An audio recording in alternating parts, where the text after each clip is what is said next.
So we're talking about the difference between creativity and innovation, which is a really interesting question.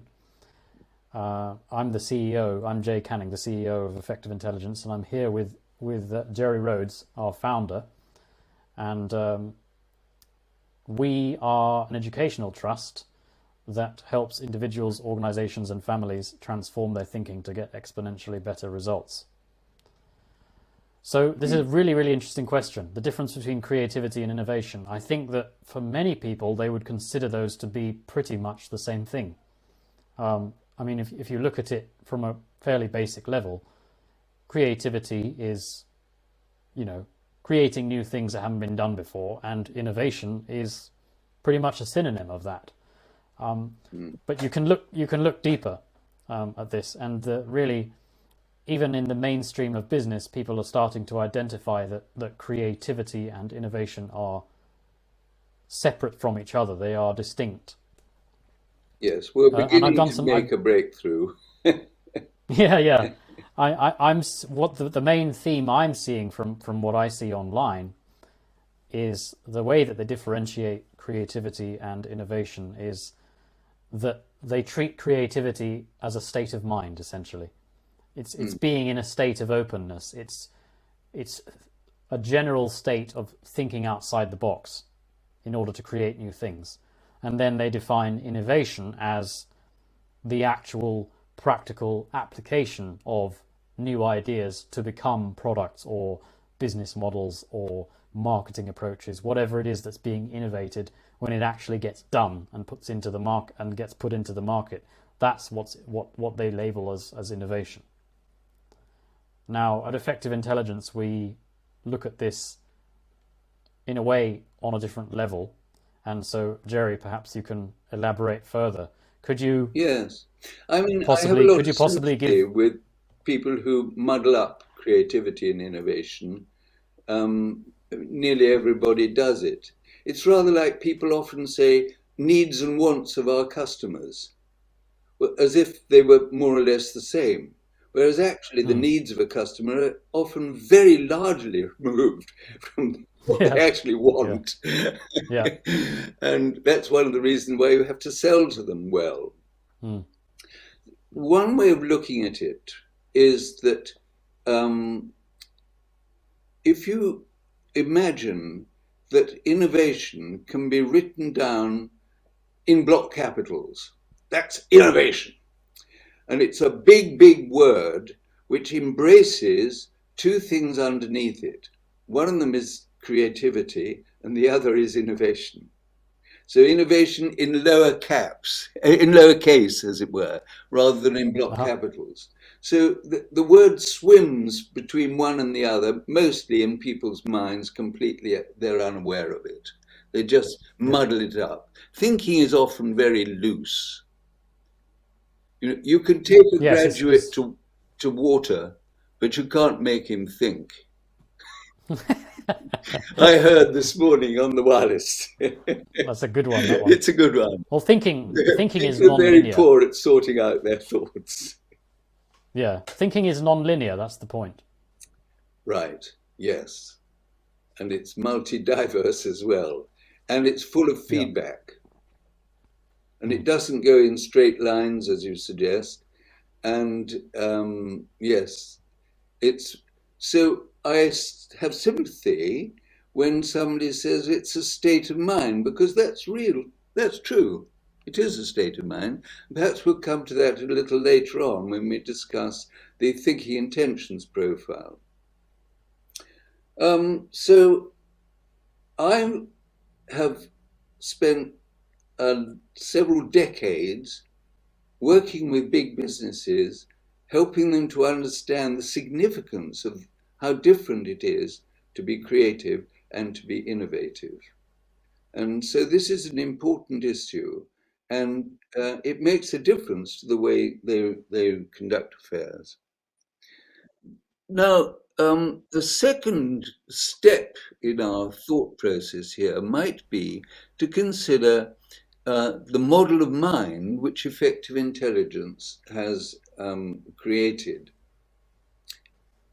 It's a model of mind which says there are basically only three. You can boil down all your thinking and all the immense complexity of thoughts that people have, billions of thoughts, into three primary driving forces. One of them is to go for something new. Another Yeah. is to go for something true. And a third is to go for something right. When you go for what's right, you're almost certain to disbelieve in anything that comes out as new, because it will be different from what you think is right, and therefore wrong. It is also different from what's true, because when you come up with a new idea, you're not reflecting what already exists, which is truth. It's already happened. We can see it now. We have it. This is something that's not true. So you can imagine then an immense striving of conflict between trying to go for something completely unusual, sort of an impossible reality, and the competition it faces from both people who want to stick with what they know and what exists, that's true. They talk about Mhm. evidence-based medicine and all that sort of thing. This is what we know. Well, damn it. When I was born, medicine knew a whole lot of things, but certainly are not true. We've discovered in the last 90 years. Yeah. So, That's true. Yeah. um, truth is what you think of as true.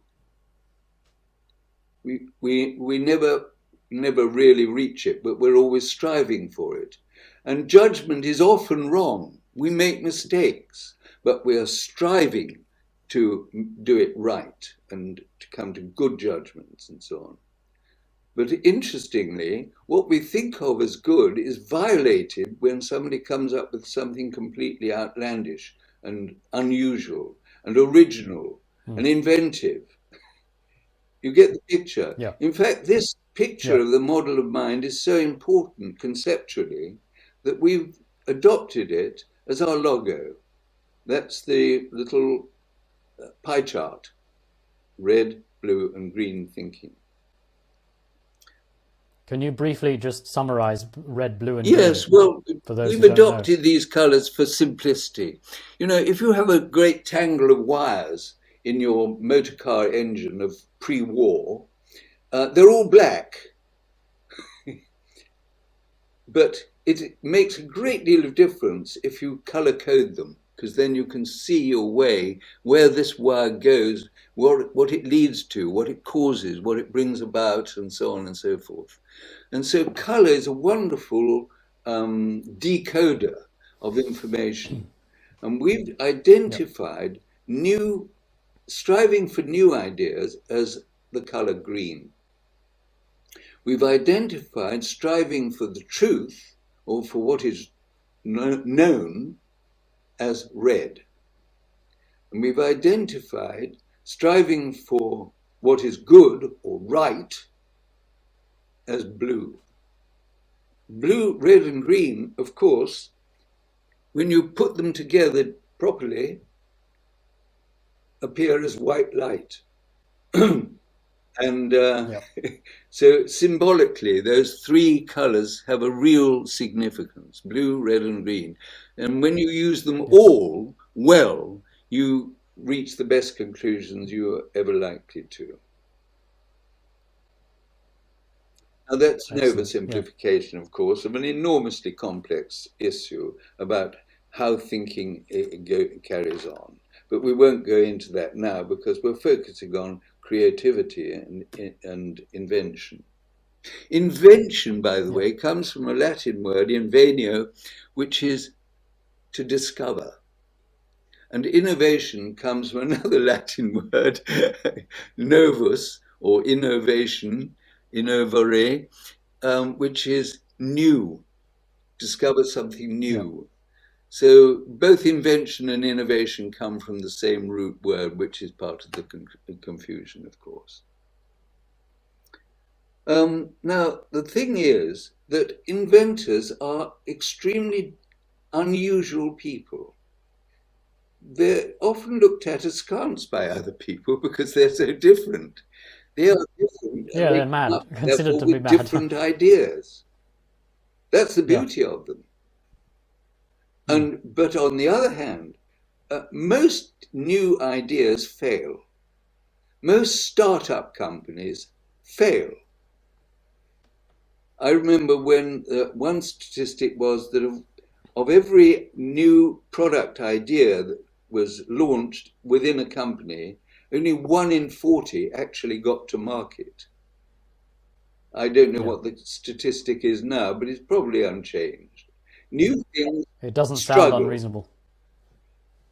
Yeah. and they come from different kinds of a person, and they are therefore dealt with differently by different people. And you better know who are your good inventors and who are your good innovators. Yeah.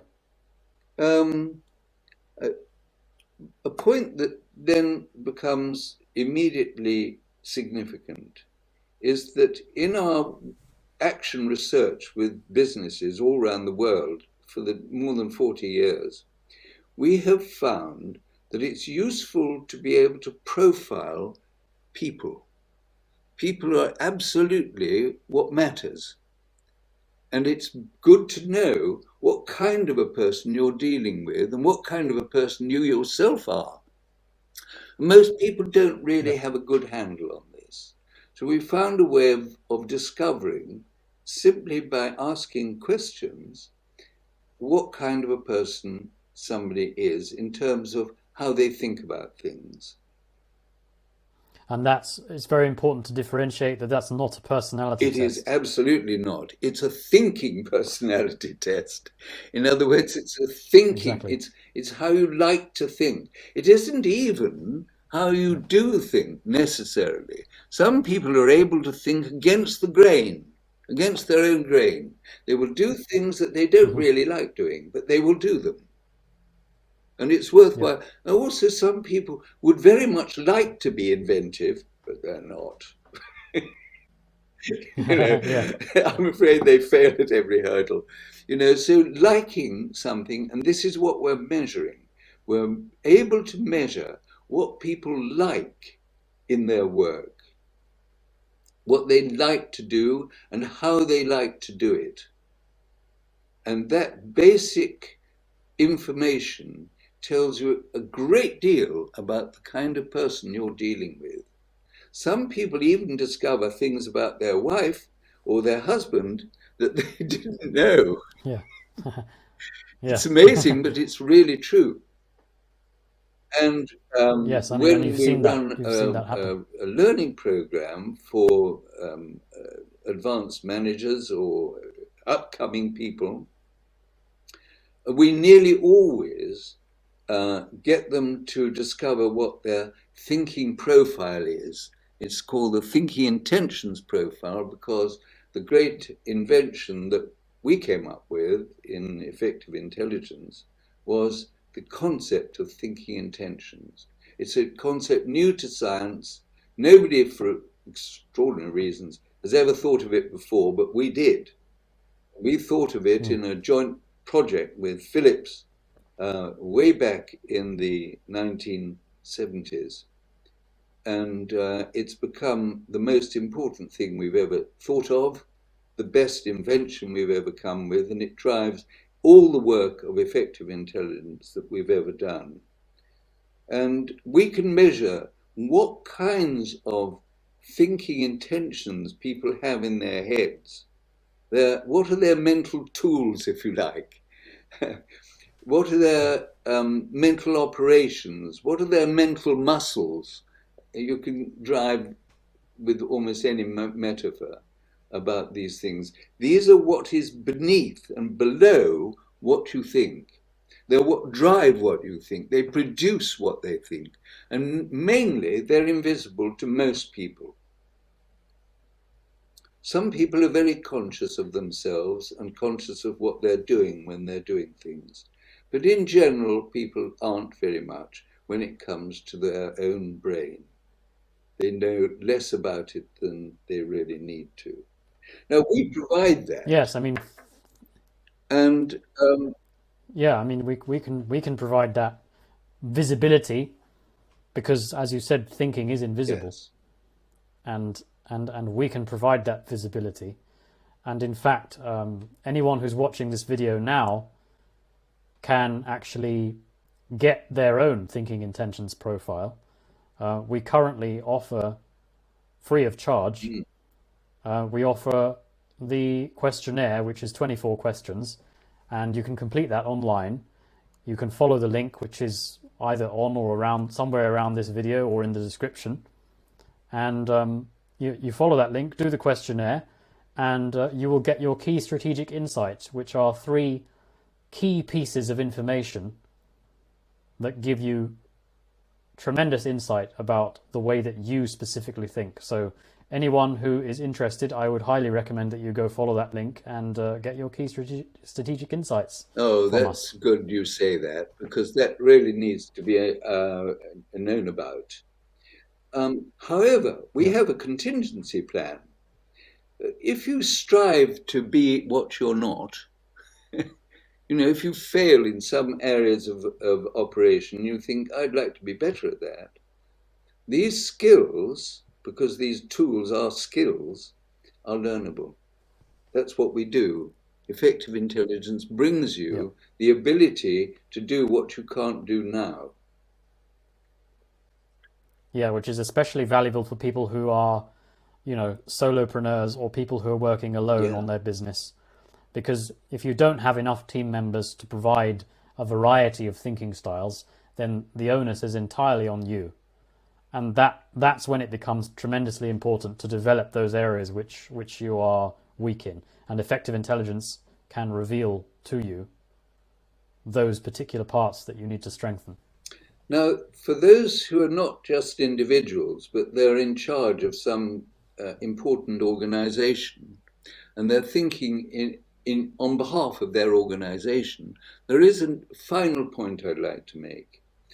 This is an OD, this is an organization development issue. It's possible for a company to have people in the wrong departments. They can have an R&D department, for example, full of people who have hardly any imagination.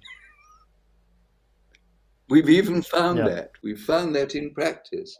And when a yeah, company yeah, knows what a job entails in terms of the thinking skills that it requires, then it can select and recruit people for those tasks. And it can find people within itself, within the organization. Oh, he would be jolly good in there, but not here. In fact, yeah. sometimes instead of firing somebody, they should be moved to somewhere where they'd be really very useful. And Well, that's a revolutionary idea. it is. Instead of firing to Yes, reallocate, essentially. yes.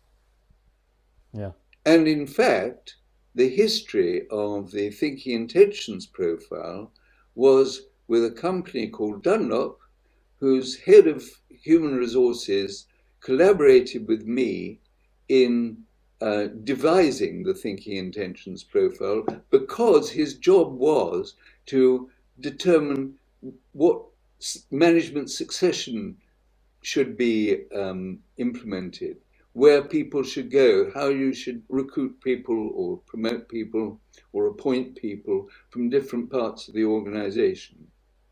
That was his job, yeah. and he was an expert in inventories and tests and so on. And by the way, the last word I'd like to say, our thinking intentions profile is not a test. Nobody can fail it. Everybody Yeah, scores 100% on it. But what they're saying to themselves and finding out for themselves is, this is what I like to, this is the kind of thinking I like doing. This is what I want to do in my work. And work is only work because you don't like it. Everything else is play. And the more you can convert work into play in your business, the more happy everybody will be in it, and the more effective they will be in using their intelligence.